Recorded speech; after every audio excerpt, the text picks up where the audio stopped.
2 Timóteo, capítulo 2, a partir do versículo de número 20. E aí nós iremos ler até o de número 26. Todos acharam?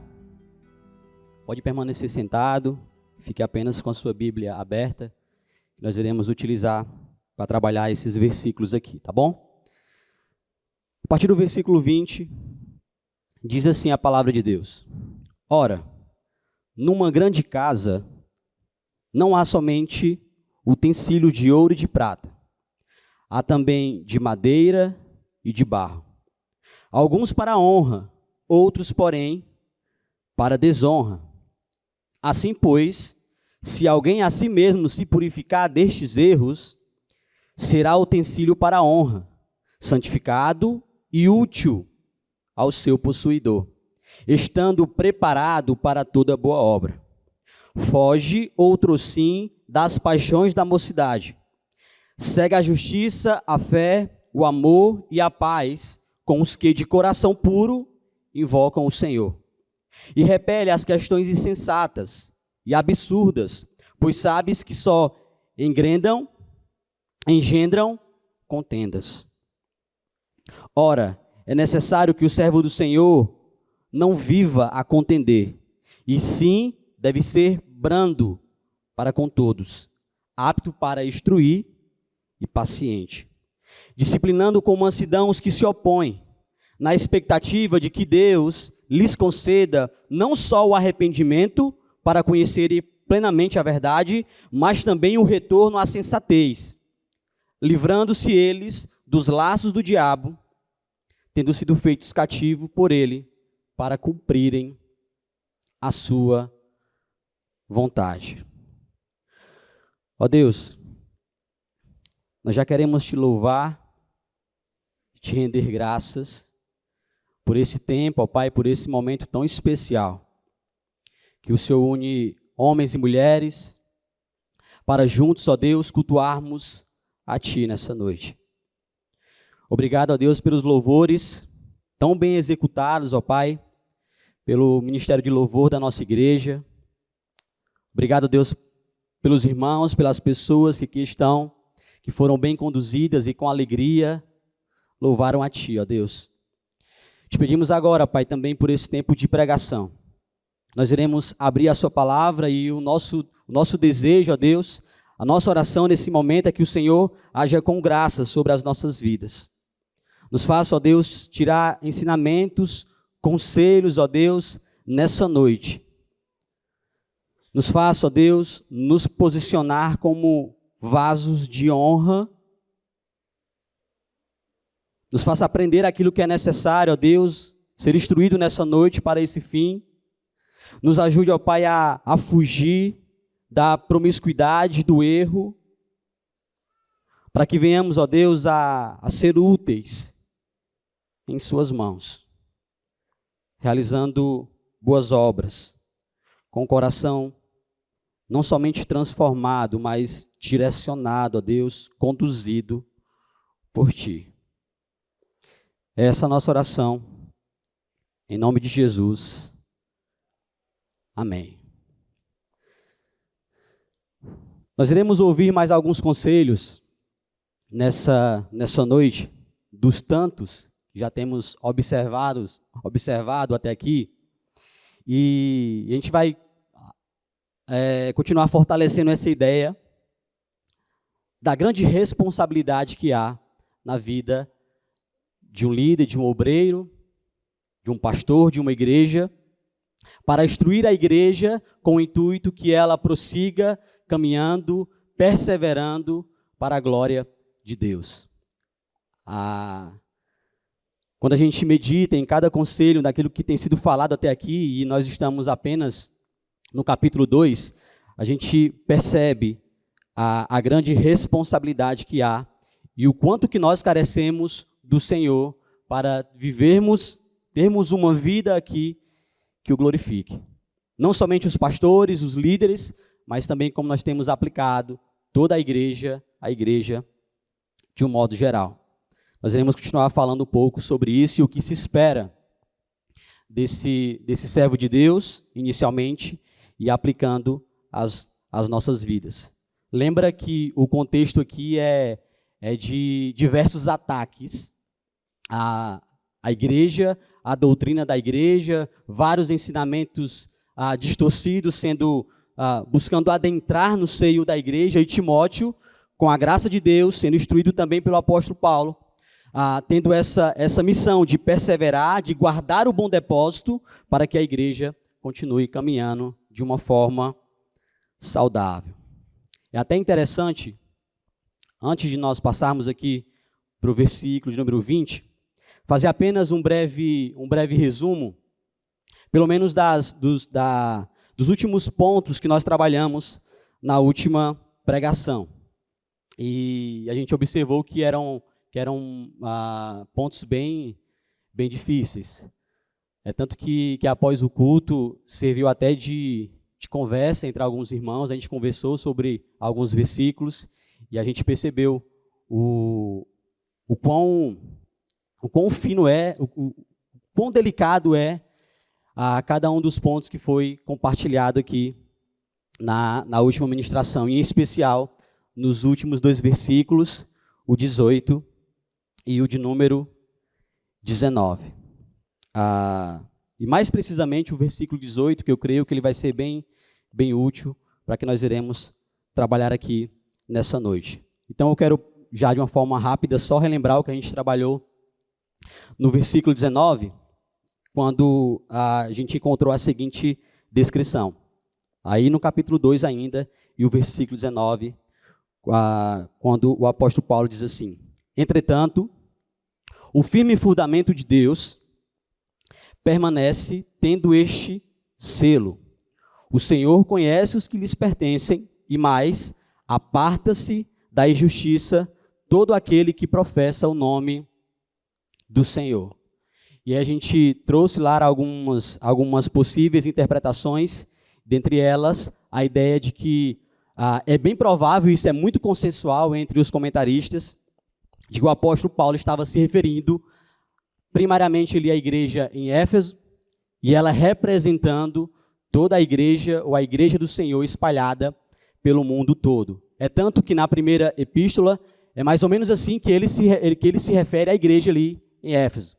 Uma igreja que era fundamento e baluarte da verdade ali naquele contexto paganizado, um contexto como o dos dias atuais, vários falsos ensinos eram ali compartilhados, e ele olha para a igreja, e a igreja é fundamentada, óbvio, na palavra de Deus, na doutrina dos apóstolos, no cabeça que é Cristo. Ela se torna esse representante, ou uma representação de um fundamento e baluarte da verdade.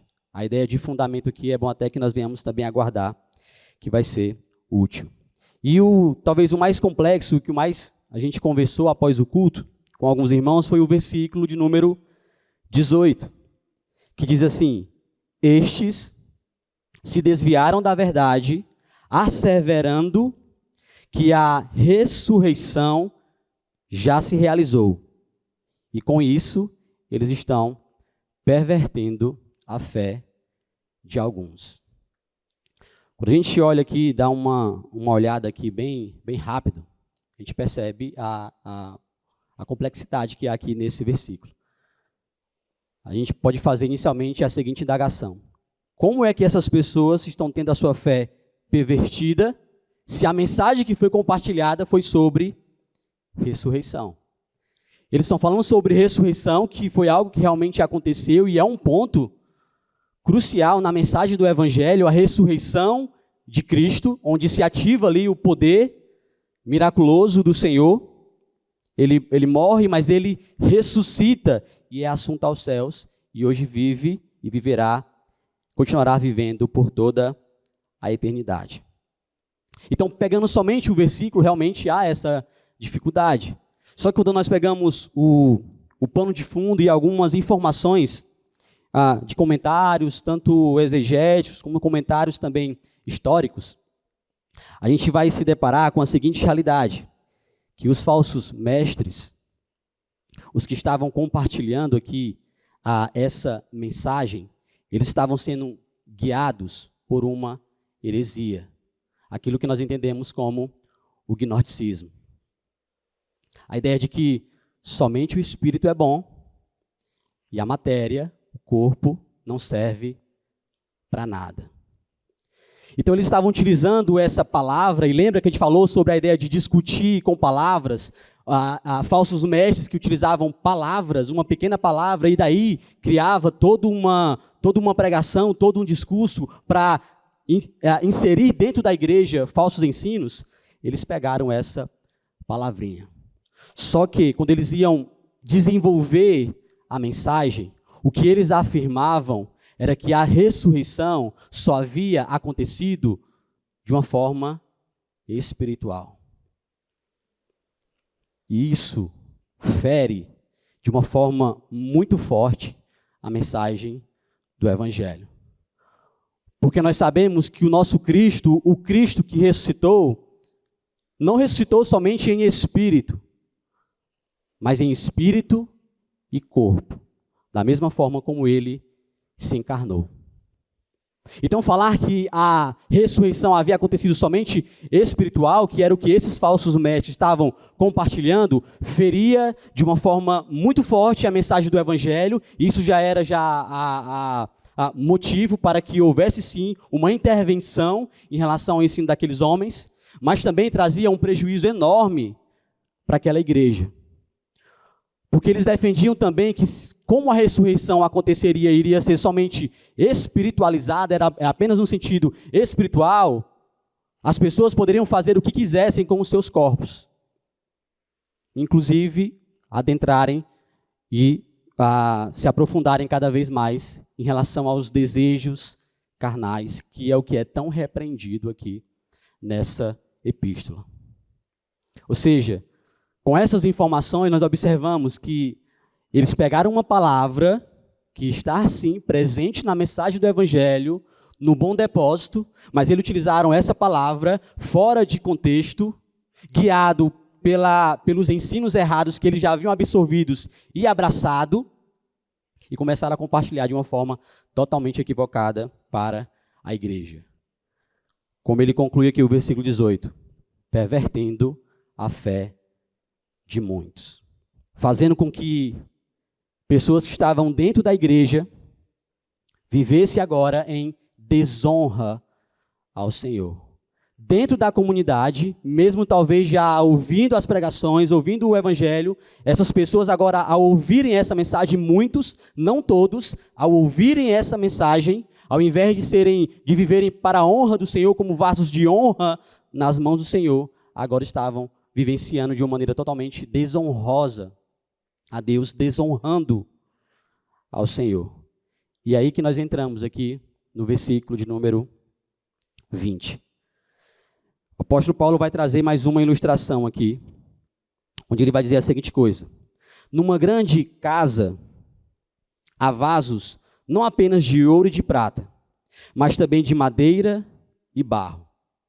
Alguns para fins honrosos, outros para fins desonrosos. Se alguém se purificar dessas coisas, será vaso para a honra, santificado, útil para o Senhor e preparado para toda a boa obra. Estamos aqui diante de mais uma ilustração. A imagem agora é de uma grande casa. Há o fundamento, o bom depósito, o Evangelho, a mensagem do Senhor, a mensagem de Cristo, e sobre esse fundamento se estabelece a igreja. Essa casa, essa grande casa, sendo ilustrada aqui pelo apóstolo. E essa igreja ela é composta por vasos de honra e desonra. Isso mesmo.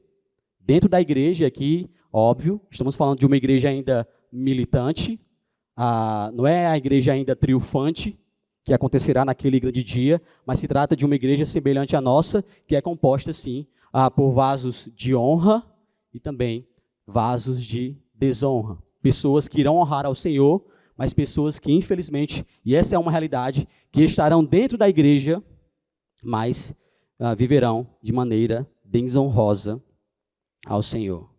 A interpretação aqui é que os vasos de ouro, prata, madeira e barro representam diferentes funções e que poderão ser utensílios de honra e desonra. E esse é o contexto aqui imediato. Principalmente se nós observarmos de uma forma literal. Nas mansões, a grande casa aqui também traz a ideia de uma mansão, de alguém que poderia ter muito recurso lá naquele período. Ele tinha todos esses utensílios, vasos de ouro, de prata, de madeira e de barro. E ele separava os vasos, óbvio, né, mais valiosos, de ouro e de prata, para realizar funções honrosas, momentos especiais, banquetes, e ele utilizava justamente esses vasos mais preciosos com um valor maior. E ele pegava o de madeira e o de barro, que também eram úteis, possuía as suas funções, mas para um fim mais desonroso dentro da casa. Os vasos de madeira e de barro eram utilizados talvez para recolher lixo, restos de comida e outros dejetos que a gente não precisa entrar em detalhes aqui. Inicialmente era esse o fim, principalmente se falando de uma mansão, de uma casa, eu estou meio que contextualizando, mas de uma casa grande, de alguém que possuía muitos recursos. Até porque mansão é uma palavra mais contemporânea, né? Mais atual. Então ele possuía todos esses vasos e ele fazia esse direcionamento de função. Todos são úteis, mas com um fim mais honroso, ele utiliza essa palavra, e os outros dois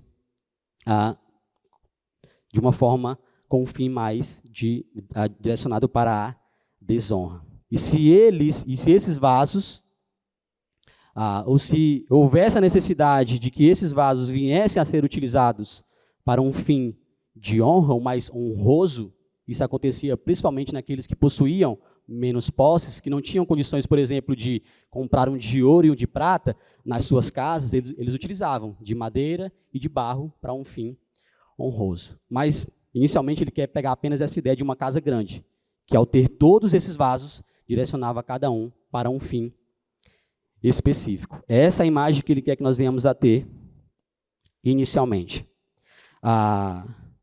E aí, de uma forma específica, há pelo menos duas interpretações para quem eram realmente esses vasos. A primeira é que se tratava especificamente dos obreiros e dos falsos mestres. Os obreiros, sendo ali representados pelos vasos de ouro e de prata, e os falsos mestres, que eram úteis para questões de desonra, representado aqui pelos falsos mestres.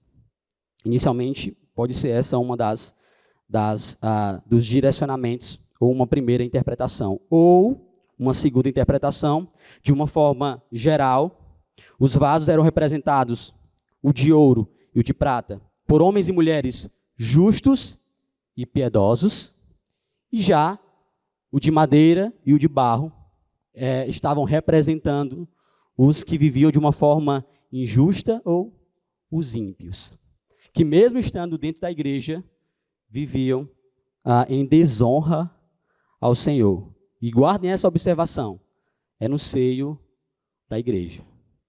Vasos de honra e de desonra no seio, no contexto de igreja.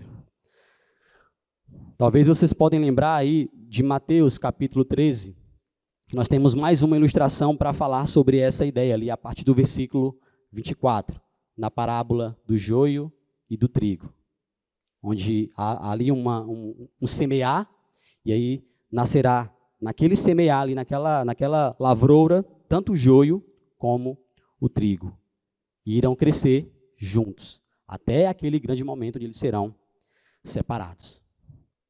Inicialmente, nós podemos pegar aqui essas informações. Então, o vaso de ouro, o vaso de prata, está relacionado com aqueles que honram ao Senhor, tanto os líderes como a igreja de um modo geral, já fazendo essa aplicação. Ele que o exibe diante de todos. O dono daquela grande casa, ele tinha essa intenção de pegar, óbvio, os vasos de ouro e de prata e tentar, de um certo modo, se exibir no bom sentido, de quando receber pessoas em um momento especial, demonstrando que ali era de fato um utensílio de honra que ele possuía dentro da sua casa. Da mesma forma, no bom sentido, Deus traz essa honra, traz esse privilégio a homens e mulheres assim como eu e você, que viemos a vivenciar aqui nessa terra de uma forma que honre a Deus, que honre ao Senhor. Você que está aqui nessa noite, você que se encontra aqui nesse local, se por graça você tem vivenciado e tido uma vida perseverante ao Senhor, de forma digna, fiel, de um certo modo, você possui essa beleza e esse grande privilégio de ser um vaso de honra desse grande Senhor. Assim como fazia literalmente o dono daquela casa, o próprio Deus nos dá esse privilégio como ato de graça de sermos vasos de honra na sua casa, o servindo e vivendo para a sua glória. Isso acontece para aqueles que são puros, que não vivem de maneira perversa ou promíscua ou imoral, abraçado em pecados ou desejos carnais desse mundo. São para essas pessoas, para esses homens, para essas mulheres, como também para aqueles que manuseiam bem a palavra de Deus. Mais uma vez, tanto para os líderes como para a igreja de um modo geral. E os vasos de madeira e de barro, que representam ou os falsos mestres, ou também, de um modo geral, a igreja, aqueles que andam à impureza e presos aos seus pecados, representam esses que não possuem valor. Por mais que eles sejam acessíveis, lembra que literalmente todas as casas possuíam a ideia que mesmo diante de ser algo tão acessível, de estar presente em todo lugar, em sua maioria, eles são vasos de desonra, porque vivem de uma maneira que não agrada ao Senhor. E é justamente daí que vem o conselho do apóstolo Paulo, para que Timóteo venha a ser um obreiro aprovado e se afaste dos falsos mestres, porque dessa forma, é dessa maneira que ele será útil ao Senhor. E lembra, é um privilégio, é um ato de graça do Senhor. Timóteo, por graça, recebeu esse enorme privilégio de vivendo de uma maneira honrosa, se afastando, e é o que ele tem falado há muito nas epístolas, se afastando dos falsos mestres, evitando discussões fúteis, se afastando literalmente do pecado. Se Timóteo se posicionasse dessa maneira, ele será útil ao Senhor. Ele será um instrumento precioso nas mãos de Deus. E não somente Timóteo, mas toda a igreja, todos aqueles que viessem a ouvir os conselhos desse jovem pastor, o bom depósito, o evangelho que estava sendo pregado por esse homem, todos aqueles que ouvissem essa mensagem, guardassem essa mensagem, também iriam ser úteis ao Senhor. Iriam ser considerados vasos de honra. Mas ao contrário, aqueles que descartassem ou tapassem os ouvidos para essa mensagem, e aí seriam, no caso, os vasos para desonra, que não seriam úteis a Deus. E isso é um privilégio. A gente tem que olhar como um ato de graça do Senhor. Quando Ele vem sobre as nossas vidas, quando Ele abre os nossos olhos, espiritualmente falando, quando Ele transforma o nosso coração, quando Ele faz com que eu e você, pessoas assim como eu e você, que anteriormente vivíamos abraçados aos desejos carnais, quando Ele transforma a nossa vida, quando Ele transforma a nossa maneira de viver, quando agora nós andamos de uma forma piedosa, honrando ao Senhor, honrando a Cristo, vivendo para a glória dEle, nós podemos ser vasos de honra dentro da sua casa e ser úteis, ferramentas poderosas nas mãos do Senhor. É isso que ele deixa muito claro aqui no início. Se alguém se purificar dessas coisas, será vaso para a honra, será santificado, será útil e preparado para toda a boa obra. Se esse vaso for purificado dessas coisas, de um uso desonroso, porque há essa possibilidade, e você já deve guardar isso aí na sua mente, por mais que inicialmente exista um vaso para desonra, há a possibilidade dele se tornar um vaso de honra.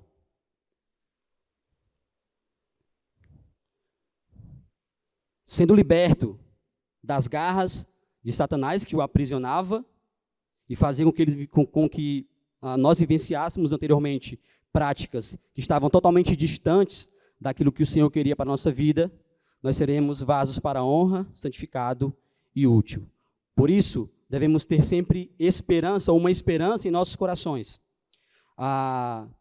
Principalmente quando nós olhamos para aqueles que infelizmente ainda se encontram, assim como eu e você nos encontrávamos anteriormente.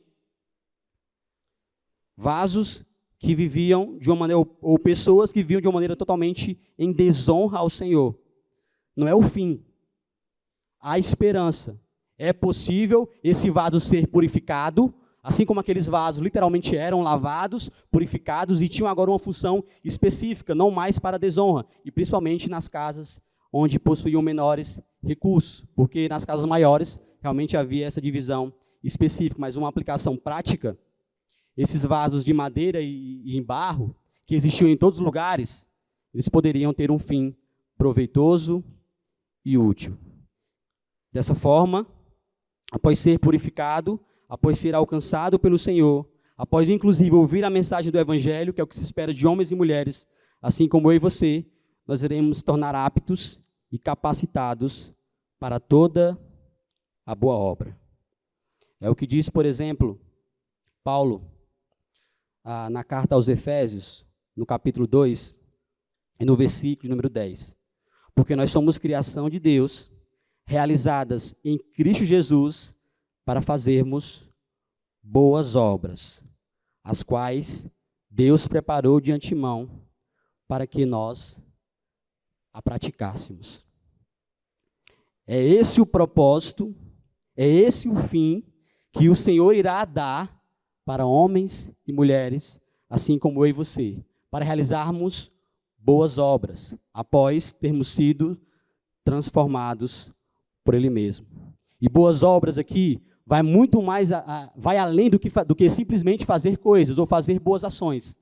A ideia aqui de realizar boas obras para a glória de Deus é realizar essas boas ações, mas com a motivação correta e ajustada.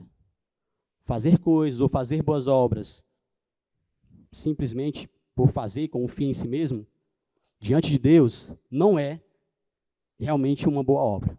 Só é uma boa obra diante do Senhor se ela é feita com um coração direcionado, um coração que foi transformado e que, inclusive, realizará essas boas obras, não somente no sentido espiritual, mas de forma prática mesmo. Por exemplo, amando o nosso próximo, cuidando daqueles que passam por algum tipo de necessidade. Se nós fazemos isso como alguém que foi transformado, como uma evidência de alguém que foi transformado por Deus, aí sim será uma boa obra. Aí sim nós iremos glorificar ao Senhor, e é esse o propósito que Deus criou e irá direcionar aqueles que Ele alcança e transforma o coração. Aí nós chegamos no versículo de número 22,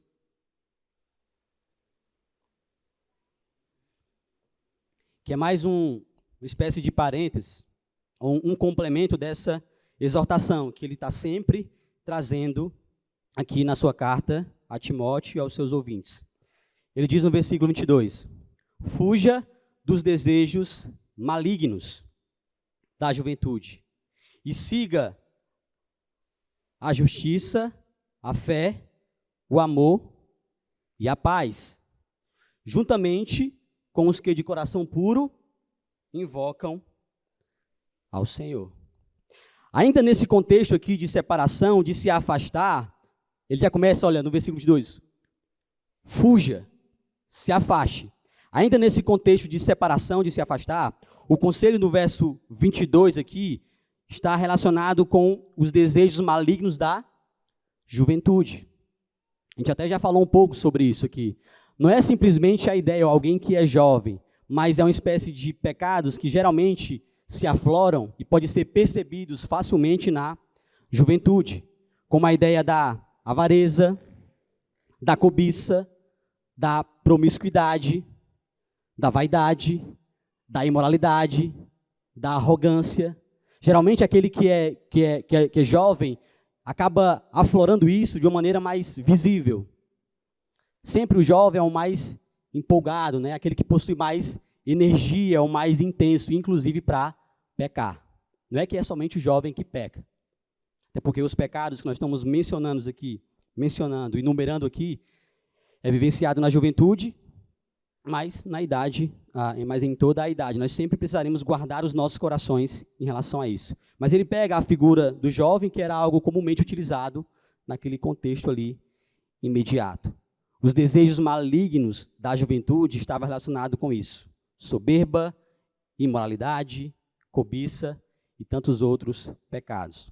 Como também alguns fazem uma implicação aqui de que desejos malignos da juventude está relacionado com ensinos novos, que estavam totalmente contrários ou iriam na contramão daquilo que foi compartilhado pelos apóstolos ou pela doutrina apostólica que falava sobre Cristo.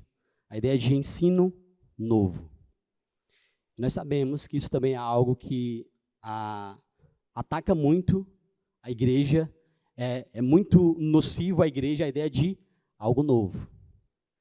Sempre se levantam seitas, diversas religiões, defendendo que receberam uma mensagem nova, diferente daquilo que foi pregado e que inclusive foi canonizado naquilo que nós possuímos hoje, que é a Bíblia. É tanto que o apóstolo Paulo deixa muito claro, olha, não aceitem ensinos novos. Se inclusive vier um anjo e trazer algo novo para vocês rejeitem, é anátema. A mensagem é uma só.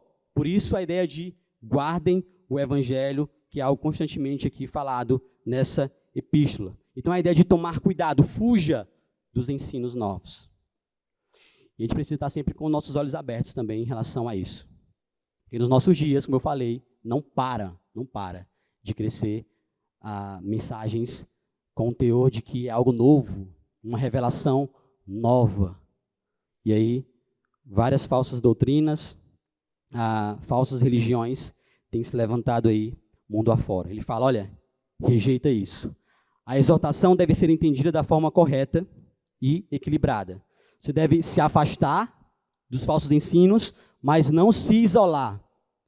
Em contrapartida, ele fala assim, fuja dos desejos malignos da juventude, mas, por outro lado, siga a justiça, a fé, o amor e a paz, juntamente com os que de coração puro invocam ao Senhor. É ter essa ideia de rejeitar algo, mas abraçar outro. Ele traz aqui de uma forma bem detalhada.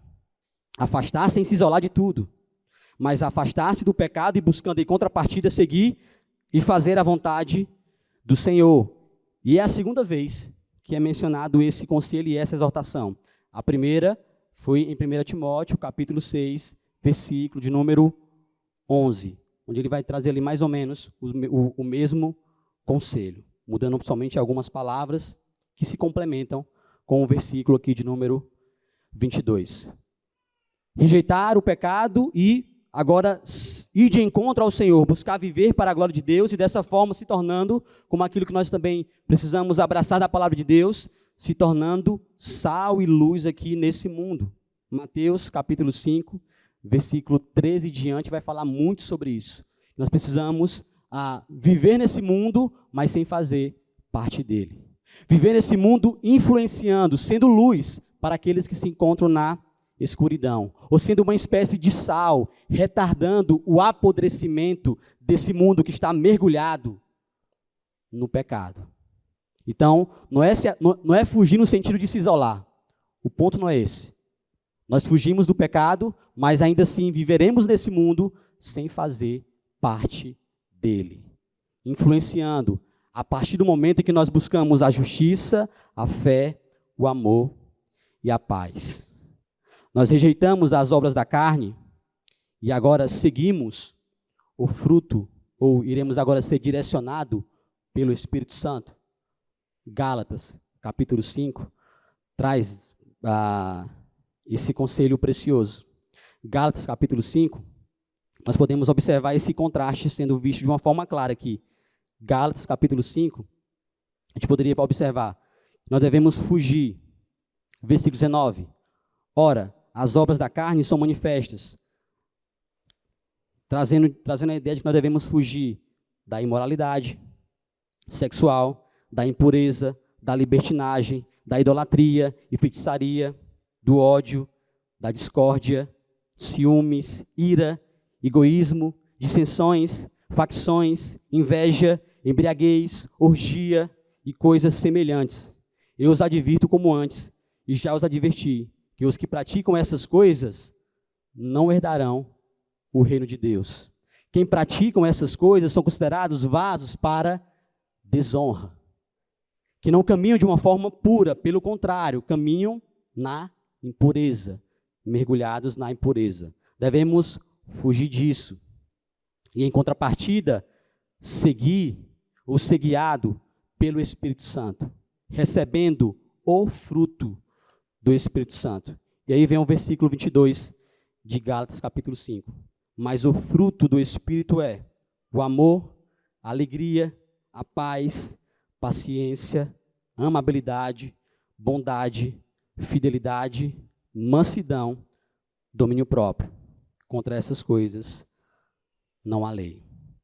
Rejeitamos as obras da carne e seremos agora direcionados pelo Espírito, como alguém que recebeu o fruto, irá agora evidenciar ou desenvolver e praticar todas essas evidências. Devemos seguir, como ele fala aqui no versículo 22, a primeira coisa, a justiça, que expressa aquilo que Deus fez em Cristo Jesus. A obra de redenção, a maneira como Cristo andou aqui nesse mundo, vivendo de uma forma justa, sem pecado, pagando o preço que era nosso, recebendo uma condenação que era nossa, revela essa justiça de Deus que nós precisamos seguir. Não somente a justiça, mas a fé, uma fé salvadora que nos dará acesso à justificação que Jesus possibilitou. Mensagem do Evangelho. Jesus aqui sendo o centro daquilo que nós precisamos guardar e buscar constantemente. Não somente a justiça, não somente a fé, mas o amor, representando o ato perfeito e incomparável de Deus, através do seu Filho Jesus Cristo, encarnado e crucificado lá na cruz. A maior prova de amor já realizada e feita aqui nesse mundo foi aquilo que Cristo fez por mim e por você. Devemos seguir esse amor. Em outras palavras, devemos seguir a Cristo, que era esse amor encarnado. E por último aqui, dos exemplos que ele compartilha devemos seguir a paz. A paz, que é um estado que agora nós podemos desfrutar com Deus, após a ação poderosa e redentora do Evangelho. Antes de conhecermos o Evangelho, antes de sermos alcançados pelo Evangelho, antes de sermos alcançados pelo Senhor, nós vivíamos em guerra contra Deus. Eu vivia anteriormente em guerra contra o Senhor, de uma forma tola, talvez em alguns momentos impensada, mas era dessa maneira que eu vivenciava antes de conhecer o Evangelho. Mas por conta daquilo que Cristo fez, por conta da ação redentora de Jesus Cristo, por conta da sua vida perfeita, por conta do seu sangue derramado, por conta da sua vida perfeita aqui nesse mundo, aqueles que creem no Evangelho, aqueles que creem em Jesus Cristo, poderão agora desfrutar de um estado de paz com Deus. A guerra cessa e agora nós nos aproximamos, buscando uma intimidade constante com o Senhor, um ambiente de paz. Nós devemos seguir essas coisas, juntamente com, não sozinho, não isolado, mas juntamente com os que de coração puro invocam ao Senhor. Ele segue no versículo 22 dizendo, mais uma vez, assim como foi no versículo 14 e no versículo 16, no versículo 23 ele traz novamente essa exortação. Evite as controvérsias tolas e fúteis, pois você sabe que acabam em briga. Versículo 24. Ao servo do Senhor, eu vou logo me adiantar, porque a gente tem trabalhado muito já essa ideia aqui do versículo 23. Do versículo 24, ele diz assim: ao servo do Senhor não convém brigar, mas sim ser amável para com todos, apto para ensinar e paciente. Versículo 25, deve corrigir com mansidão os que se lhe opõem, na esperança de que Deus lhe conceda o arrependimento, levando-os ao conhecimento da verdade, para que assim voltem à sobriedade e escapem da armadilha do diabo, que os aprisionou para fazerem a sua vontade. Quem exerce liderança, quem pastoreia, quem lidera,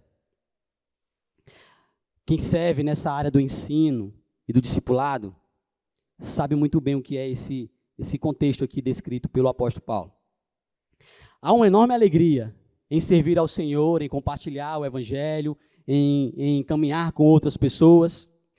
É um privilégio, como nós falamos anteriormente, ser útil nas mãos do Senhor.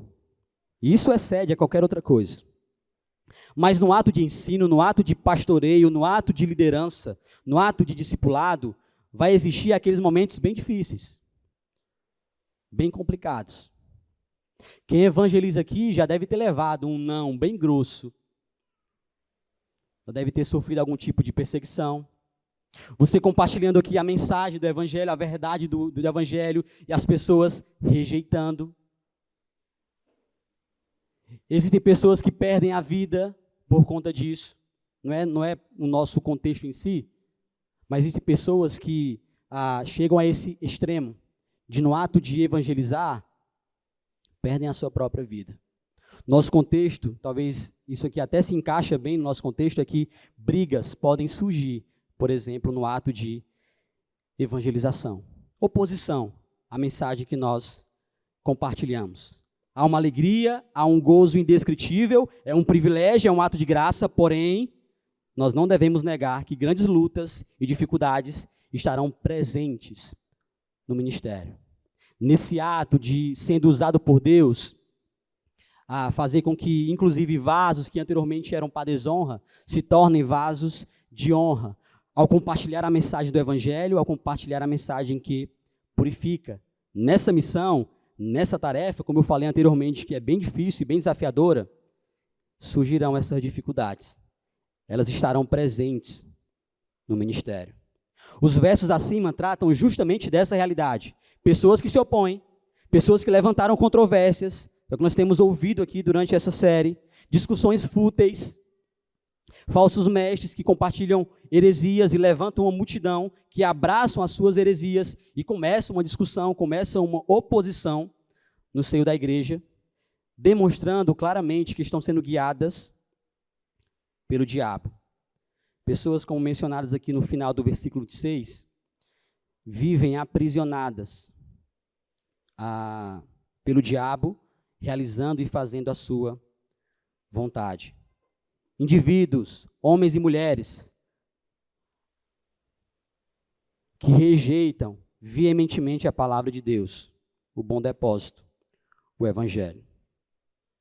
Diante dessa realidade, o que normalmente poderia suscitar como reação daquele que está buscando ser útil ao Senhor, é bater de frente. Pode acontecer. Já pensou você ali de boa vontade, pregando o Evangelho, compartilhando a mensagem que transformou a sua vida, você sabe dos enormes benefícios, do valor incomparável dessa mensagem, você vai compartilhar e alguém se opõe, pode acontecer, não é sempre, mas pode ser que de imediato você queira agora bater de frente, de uma maneira enérgica e de encontro a essa pessoa. Mas não é isso que se espera do servo de Deus. A nossa vontade, pode ser que a nossa vontade inicialmente seja bater de frente com aqueles que se opõem.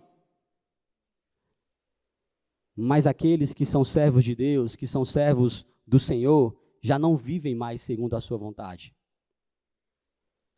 Agora são escravos não do diabo, não estão mais aprisionados ao diabo, não são mais servos do diabo, mas agora são servos do Senhor e são guiados pelo Senhor. É assim também que nós observamos o servo de Deus se apresentando nas Escrituras. Isaías fala do servo de Deus direcionando a pessoa de Jesus Cristo, profetizando o Cristo que viria, como também falando sobre Israel, ambos servindo ao Senhor. E pegando eles como exemplos, principalmente a pessoa de Cristo, como servo de Deus, nós devemos ter uma outra postura. O que é que se espera diante dessa realidade, desse clima hostil que porventura vier a surgir no ato de evangelização, no ato de serviço? O que é que nós faríamos, o que é que nós devemos fazer diante dessa situação?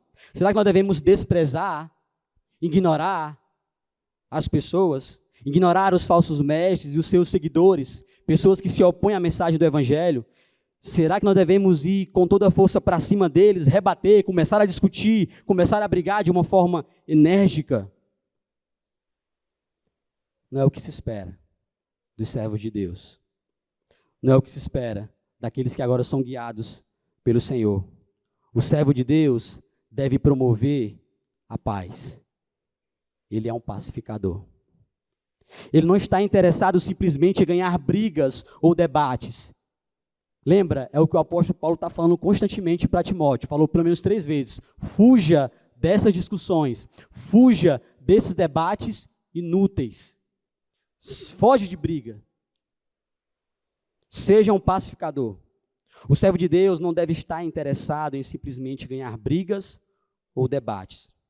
O seu foco, como vaso de honra, é ser um instrumento para levar ímpios, pessoas que estão em oposição à palavra de Deus, agora a conhecerem ao Senhor, ao conhecerem a Deus.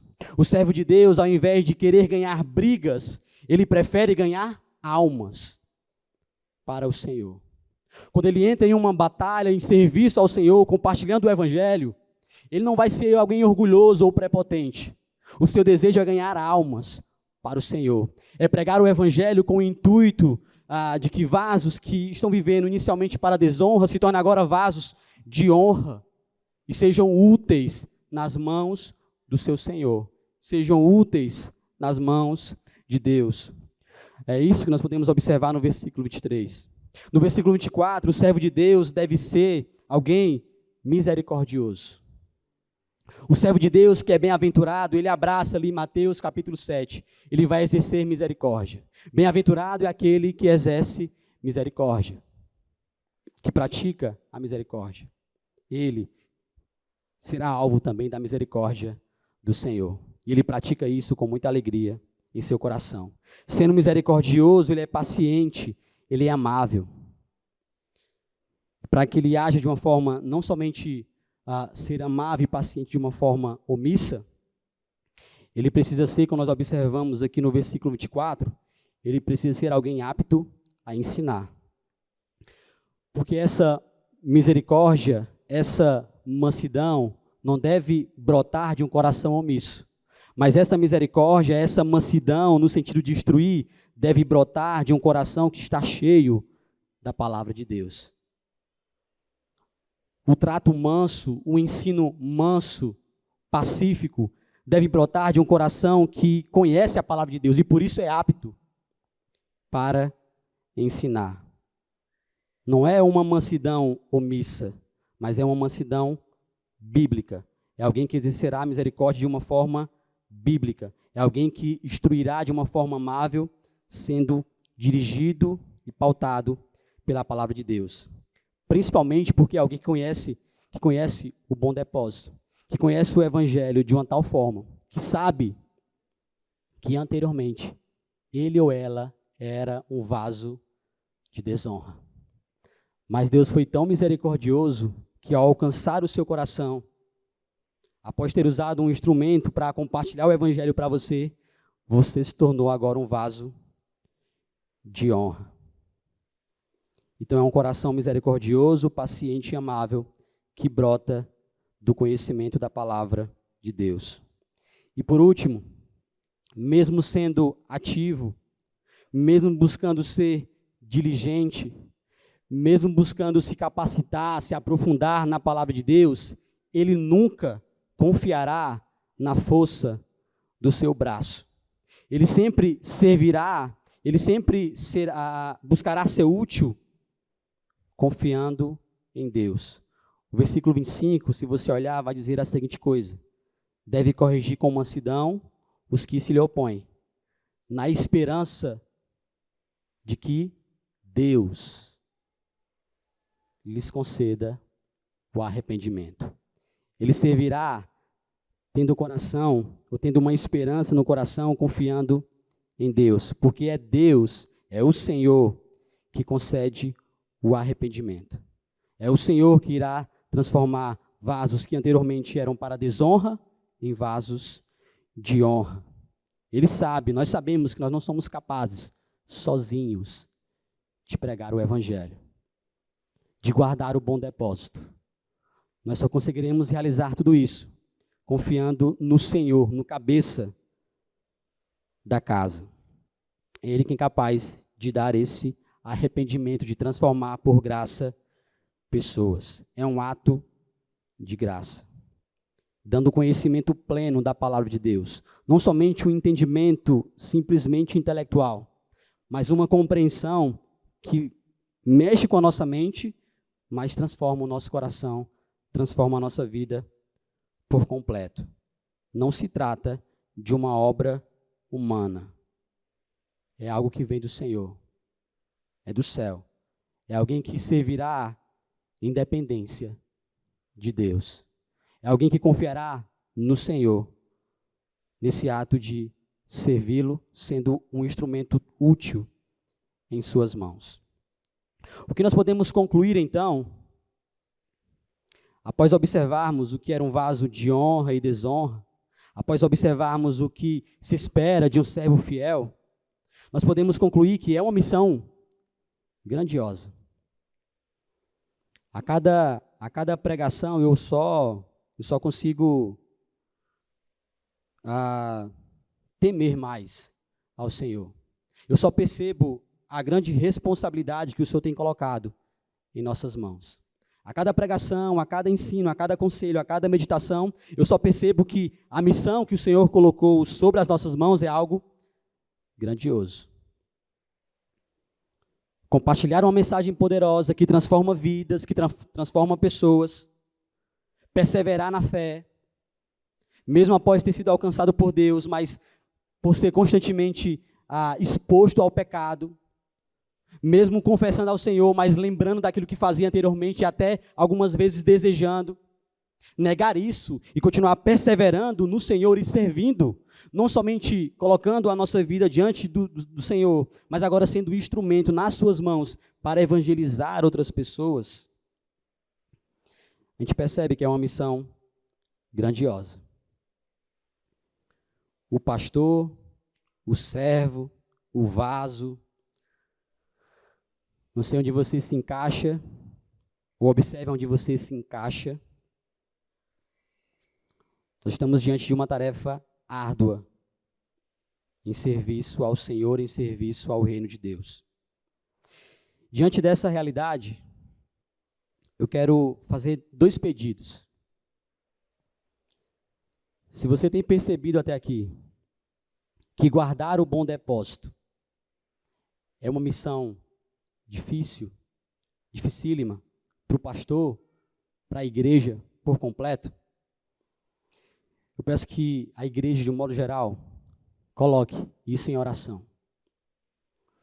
Para que Deus nos ajude. Para que Deus nos mantenha perseverantes nessa jornada, nessa caminhada. Ore pelos obreiros, orem pelos pastores, orem pelos seus líderes. Porque sozinhos, eles não conseguirão. Mas ore também pelo próximo, ore pelos seus irmãos, pelas suas irmãs, oremos uns pelos outros, porque não é somente o pastor, mas a igreja, de um modo geral, será tentada a desistir da caminhada. Por isso, o primeiro pedido devemos orar por isso. E o segundo é para os líderes, os pastores e o servo de Deus. Não devemos perder a esperança. Não devemos jamais esquecer que o Senhor estará conosco todos os dias nessa missão. A grande comissão possui essa promessa. A liderança e até para a igreja como um todo. O Senhor estará conosco. E nós não devemos esquecer dessa realidade. Não devemos perder a esperança, mesmo diante das dificuldades que irão surgir no serviço ao Senhor. E apenas 2 desafios. O meu pedido é, eu quero desafiar a você aqui nessa noite, que nós venhamos a ser utensílios de honra, que nós venhamos a se tornar vasos de honra, pessoas que se afastam dos desejos da carne e buscam agora o Senhor, recebendo o fruto do Espírito. E por último, e não menos importante, que nós venhamos em correspondência a isso, como evidência de alguém que foi alcançado pelo Senhor, que nós venhamos a evitar brigas e discussões fúteis.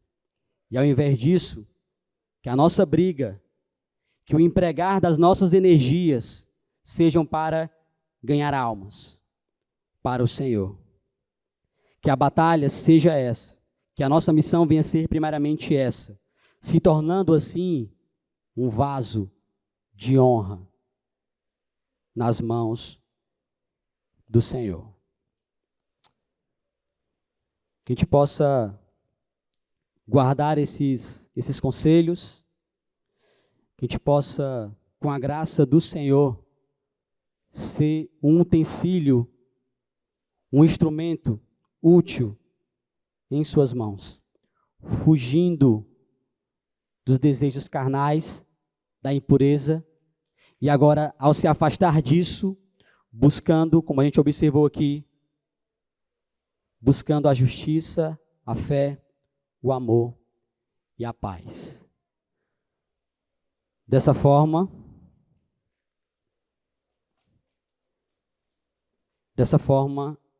nós iremos receber de volta ou caminhar de uma forma sóbria, sendo totalmente livre das armadilhas do diabo, e agora sendo servo do Senhor, sendo servo de Deus. Que o Senhor nos conceda graça, que o Senhor nos ajude nesse processo e nessa jornada. Vamos orar ao Senhor.